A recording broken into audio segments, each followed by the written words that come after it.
As we get older, staying healthy seems to become more of a challenge every year. This is even more true for people who have busy days, like those of us who work in education.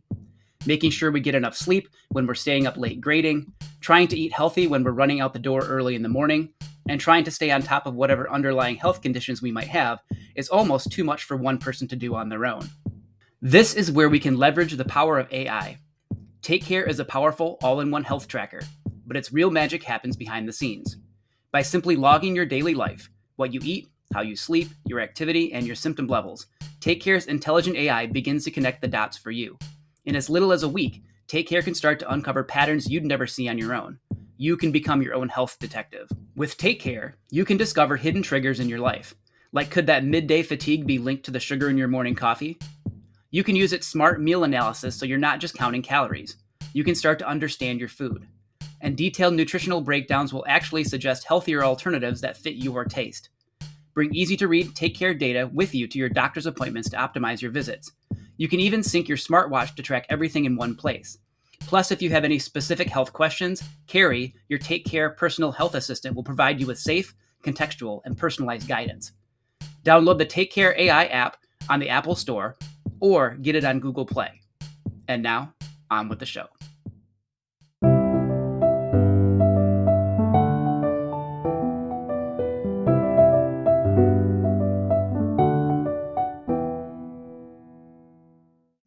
I love a good brain hack, and in this week's episode, I'm going to share another one to add to your arsenal. This one is especially useful at conferences, or really any time you have to perform in front of people you don't know. This is Lessons We Forgot, and this episode is called Facial Feedback. After several nights this week smiling politely and pretending to be really excited to talk to people about their kids for 4 hours, I'd like to dispel a common myth. Fake it till you make it. It's the advice we give people who wish they were in a different situation, who aren't confident in their abilities to do something, or who are facing a really difficult task. Doubters will say that if you do it, you're just being fake, and it's always best to be authentic. Others may claim that it's not good for your long-term mental health, constantly pretending to be something you're not. The secret is, this often derided technique actually works. If you don't believe me, try smiling sometime today when you don't actually feel happy. See if it lifts your mood. Not feeling confident about a lesson you're giving in class? Try standing up straight and walking around the room like you own it. See if you don't start feeling at least a little more poised. Feel like you're running on fumes today? Try moving briskly and telling a few jokes. You might actually find yourself feeling more energetic. Acting the part is often just as effective as actually feeling it. While this might just sound like you'd be pretending, this is a real brain hack called facial feedback. It's been studied for years, and it works reliably well in most situations. Basically, you can trick your own brain by repeatedly behaving a certain way until you eventually start feeling the way you're acting. Studies have even found that doing something as simple as holding a pencil between your teeth, forcing you to smile, can actually elevate your mood.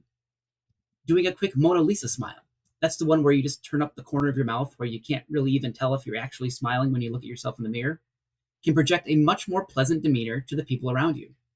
Yeah, even that tiny little change actually works. Turns out, it's much easier to act your way into thinking differently than it is to think your way into acting differently. Unfortunately, the opposite of this brain hack is also true. Acting lethargic, sad, or ill-tempered can make you feel that way, even if you weren't actually feeling it. Even the pencil trick works if you hold it just with your lips, forcing you to frown. It'll actually bring down your mood. In one of my favorite lessons each year, I basically take on the role of a drill sergeant in class, and I really sell it, so most of the kids can't tell if I'm actually mad or if I'm just playing the part. It's one of the few things my students remember years after they leave middle school, but if I'm being honest, sometimes I have a hard time knowing if I'm really angry or if I'm just acting. By the end of the day, I'm exhausted and feeling emotionally drained. Acting like I was intense, uptight, and uncompromising made my whole body feel like I actually was. I do need to issue a CYA here. Please don't think that I'm telling you that this trick can cure you of clinical depression or a mood disorder or anything beyond a minor issue that you might be having on a particular day. It also won't do much if you are struggling with a real tragedy that you're working through in your life right now. However, if you need a quick pick-me-up because you slept like hot garbage last night, if you need a boost of energy and your coffee mug is sitting on your desk completely empty, if you need a shot of confidence with whatever is facing you today, I'd highly recommend giving this a try. But maybe test it out a little bit in your classroom or at home first before you try it out at conferences. Good luck this week if you also have conferences or with whatever else you have going on this week.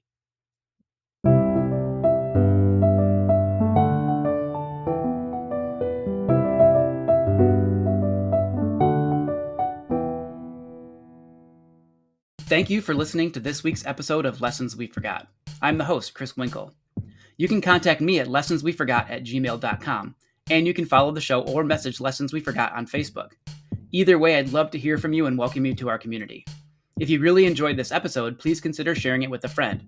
That is the best way to help grow the podcast. If you want to hear more Lessons We Forgot, I post new episodes on Sunday nights. Make sure you subscribe to follow the show on whatever podcast platform you use. And when you rate the show, like an episode, or leave a comment, we can reach even more listeners.